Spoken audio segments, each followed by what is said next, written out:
The Mill on the Floss is a novel by George Eliot, first published in 3 volumes in 1860 by William Blackwood. The first American edition was published by Harper & Brothers, Publishers, New York. Mary Ann Evans, 22 November 1819 to the 22nd of December 1880, alternatively Mary Ann or Marian, known by her pen name George Eliot, was an English novelist, poet, journalist, translator, and one of the leading writers of the Victorian era. She wrote 7 novels. Adam Bede 1859, The Mill on the Floss 1860, Silas Marner 1861, Romola 1862-63, Felix Holt, The Radical 1866, Middlemarch 1871-72, and Daniel Deronda 1876. Like Charles Dickens and Thomas Hardy, she emerged from provincial England. Most of her works are set there. Her works are known for their realism, psychological insight, sense of place and detailed depiction of the countryside. Spanning a period of 10 to 15 years, the novel details the lives of Tom and Maggie Tulliver, siblings who grow up at Drillcote Mill on the River Floss. The mill is at the junction of the River Floss and the more minor River Ripple, near the village of St. Ogg's in Lincolnshire, England. Both the rivers and the village are fictional. The novel begins in the late 1820s or early 1830s. Several historical references place the events in the book after the Napoleonic Wars but before the Reform Act of 1832. In Chapter 3, the character Mr. Riley is described as an auctioneer and appraiser 30 years ago, placing the opening events of the novel in approximately 1829, 30 years before the novel's composition in 1859. In Chapter 8, Mr. Tulliver and Mr. Dean discuss the Duke of Wellington and his conduct in the Catholic question, a conversation that could only take place after 1828, when Wellington became Prime Minister and supported a bill for Catholic emancipation. The novel includes many autobiographical elements and reflects the disgrace that George Eliot, Mary Ann Evans, experienced while in a lengthy relationship with a married man, George Henry Lewis. Maggie Tulliver is the protagonist and the story begins when she is 9 years old, 13 years into her parents' marriage.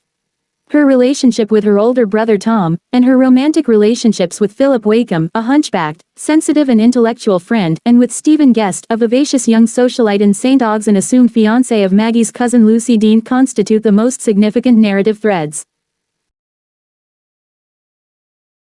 Tom and Maggie have a close yet complex bond, which continues throughout the novel. Their relationship is colored by Maggie's desire to recapture the unconditional love of her father before his death. Tom's pragmatic and reserved nature clashes with Maggie's idealism and fervor for intellectual gains and experience. Various family crises, including bankruptcy, Mr. Tulliver's rancorous relationship with Philip Wakeham's father, which results in the loss of the mill and Mr. Tulliver's untimely death, intensify Tom's and Maggie's differences and highlight their love for each other. To help his father repay his debts, Tom leaves school to enter a life of the business. He eventually finds a measure of success, restoring the family's former estate. Maggie languishes in the impoverished Tulliver home, her intellectual aptitude wasted in her socially isolated state. She passes through a period of tough spirituality, during which she renounces the world, motivated by her reading of Thomas A. Kempis's The Imitation of Christ. This renunciation is tested by a renewed friendship with Philip Wakeham, with whom she had developed a friendship while he and Tom were students. Against the wishes of Tom and her father, who both despise the Wakeham's, Maggie secretly meets with Philip and they go for long walks through the woods. The relationship they forge is founded partly in Maggie's heartfelt pity for broken and neglected human beings, but it also serves as an outlet for her intellectual romantic desires.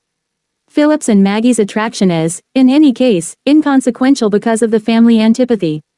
Philip manages to coax a pledge of love from Maggie. When Tom discovers the relationship between the two, he forces his sister to renounce Philip, and with him her hopes of experiencing the broader, more cultured world he represents. Several years pass, during which Mr. Tulliver dies. Lucy Dean invites Maggie to come and stay with her and experience the life of cultured leisure that she enjoys. This includes long hours conversing and playing music with Lucy's suitor, Stephen Guest, a prominent St. Ogg's resident. Stephen and Maggie, against their rational judgments, become attracted to each other. The complication is compounded by Philip Wakeham's friendship with Lucy and Stephen. He and Maggie are reintroduced and Philip's love for her is rekindled, while Maggie, no longer isolated, enjoys the clandestine attentions of Stephen Guest, putting her past profession of love for Philip in question. Lucy intrigues to throw Philip and Maggie together on a short rowing trip down the Floss, but Stephen unwittingly takes a sick Philip's place. When Maggie and Stephen find themselves floating down the river, negligent of the distance they have covered, he proposes that they board a passing boat to the next substantial city, Mudport, and get married. Maggie is too tired to argue about it. Stephen takes advantage of her weariness and hails the boat. They are taken on board, and during the trip to Mudport, Maggie struggles between her love for Stephen and her duties to Philip and Lucy, which were established when she was poor, isolated and dependent on them for what good her life contained. Upon arrival in Mudport, she rejects Stephen and makes her way back to St. Augs, where she lives for a brief period as an outcast, Stephen having fled to Holland. Although she immediately goes to Tom for forgiveness and shelter, he roughly sends her away, telling her that she will never again be welcome under his roof. Lucy and Philip forgive her, in a moving reunion and in an eloquent letter, respectively. Maggie's brief exile ends when the river floods. Having struggled through the waters in a boat to find Tom at the old mill, she sets out with him to rescue Lucy Dean and her family. In a brief tender moment, the brother and sister are reconciled from all past differences. When their boat capsizes, the two drown in an embrace, thus giving the book its biblical epigraph, "In their death, they were not divided." Characters: Maggie Tulliver, a dark-complexioned miller's daughter. A clever and impetuous child who feels deep passions, but forces herself to suppress them for the good of others. Tom Tulliver, Maggie's brother, originally lives in a careless fashion and neglects his studies, but begins to work seriously after his father's downfall. Bessie Tulliver, née Dodson, Maggie and Tom's mother, a simple woman who feels her social decline. Jeremy Tulliver, Maggie and Tom's father, owner of the mill until a lengthy lawsuit leaves him in dire financial straits. A proud and rash man who struggles to adapt to the modern commercial world. Feels deep love for Maggie especially, and for his own sister, Gritty.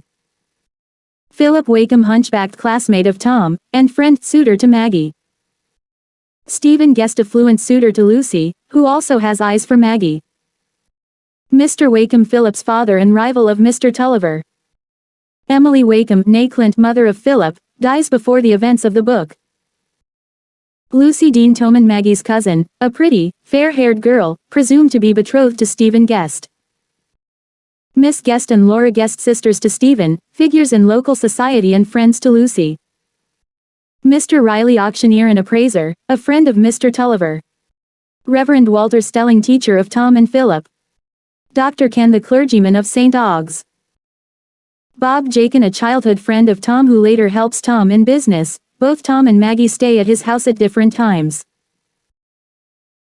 Mrs. Jane Glegg, née Dodson, leader of the Dodson clan, critical and dominating aunt of Maggie and Tom who stands up for Maggie after her scandal with Stephen. Mrs. Sophie Pullet, née Dodson, sister of Bessie, Tom and Maggie's aunt. Mrs. Susan Dean, née Dodson, sister of Bessie, Tom and Maggie's aunt, mother to Lucy. Gritty Moss, née Tulliver, Mr. Tulliver's sister, mother of many children, including Georgie and Lizzie. Kezia Tulliver, family maid. Luke the head miller. Yap the Tulliver's dog, white and brown. Dr. Turnbull, doctor of Drillcote Mill. Women's roles and social pressures. Teachers and parents, struggling with distance learning, our teacher edition on the mill on the Floss can help. Everything you need. For every book you read. Previous. Knowledge and ignorance. Women's roles and social pressures. Theme analysis. Next. Tolerance and forgiveness. Themes and colors. Memory and childhood theme icon. Knowledge and ignorance theme icon. Women's roles and social pressures theme icon. Tolerance and forgiveness theme icon. Litchart assigns a color and icon to each theme in the mill on the Floss, which you can use to track the themes throughout the work. Women's roles and social pressures theme icon. Even as a little girl, Maggie Tulliver is considered contrary and unladylike by her relatives. She speaks out of turn, reads too much, and engages in acts of rebellion like cutting off her hair. Her behavior is often contrasted unfavorably with that of her cousin, Lucy Dean, a model of perfect Victorian femininity. Lucy is sweet, obedient, and conventionally pretty, all of which are qualities valued in women in Victorian society. As Maggie and Lucy grow up, they experience womanhood in very different ways. While Lucy conforms to the social expectations of her gender, Maggie struggles against the restrictions placed on women's lives and choices and becomes a social outcast as a result. The contrast between the fates of these two women suggests that Victorian society tends to both idealize women and harshly punish transgressions against the predominant social and sexual order.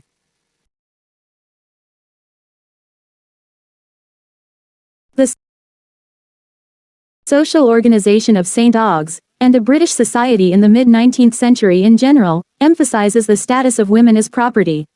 As a child, Lucy is praised for the neatness of her clothes, hair, and appearance, whereas Maggie is shamed by her relatives for having messy hair or a dirty pinafore.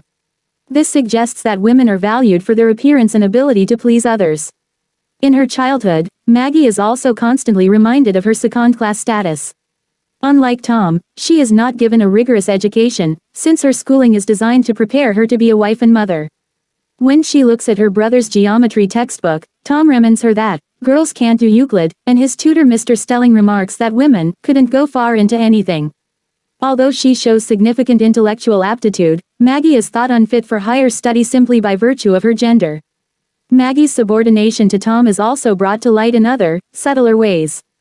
For example, her mother, Mrs. Tulliver, comments that she plans to pass on her best tablecloths to Tom, leaving to Maggie only the large check. It never shows so well when the dishes are on it. Even in small household matters, men are given precedence and priority.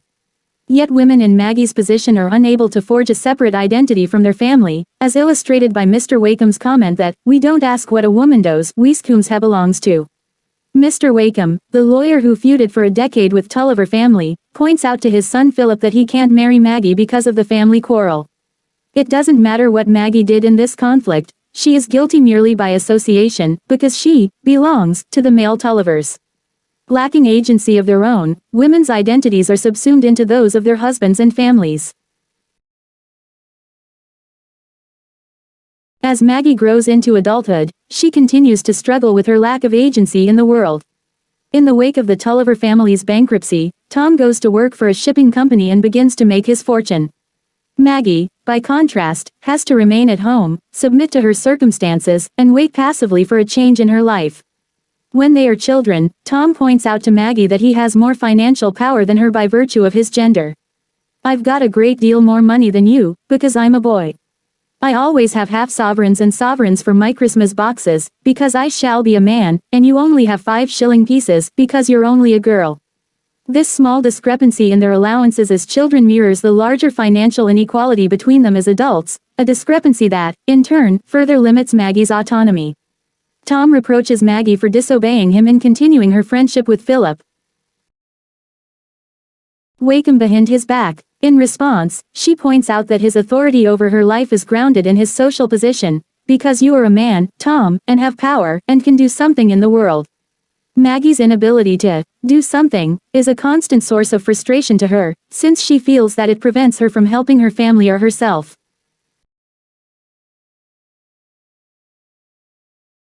After her botched elopement with Stephen Guest, Maggie faces the full force of social rejection and alienation from St. Aug's society.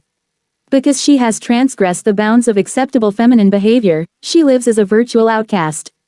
It doesn't matter that Maggie did not choose to run away with Stephen Guest, did not sleep with him outside of marriage, and did not marry him. Simply by leaving St. Aug's with a man, she is considered guilty. However, the narrator points out the hypocrisy of respectable society in these cases. If Miss Tulliver, after a few months of well-chosen travel, had returned as Mrs. Stephen Guest, public opinion would have judged in strict consistency with those results. In other words, if Maggie had married Stephen Guest after running away with him, she would have been accepted in the town as the wife of one of its most prominent citizens. Even though the crime was the same, she would have been retrospectively validated by the marriage. The narrator observes that Victorian society tends to either elevate women or cast them down. Lovers like to sit in a chair, a little above or a little below the one on which your goddess sits, the narrator explains, since women are at once worshipped and looked down upon. This precept is borne out in the lives of Lucy and Maggie. The conventionally feminine Lucy is idealized as an angelic, beautiful, and perfect woman and future wife. By contrast, in eloping with Stephen Guest, the once desirable Maggie becomes a fallen woman who is now treated with contempt. Maggie's passion, intelligence, and unconventionality are a poor fit for the narrow requirements and roles allotted to women in Victorian society. She is unable to reconcile herself to the passivity expected of women, and her acts of rebellion against those conventions lead to social alienation. The Mill on the Floss suggests that Maggie is unable to find creative, intellectual, and sexual fulfillment because of the limited choices available to women in her community.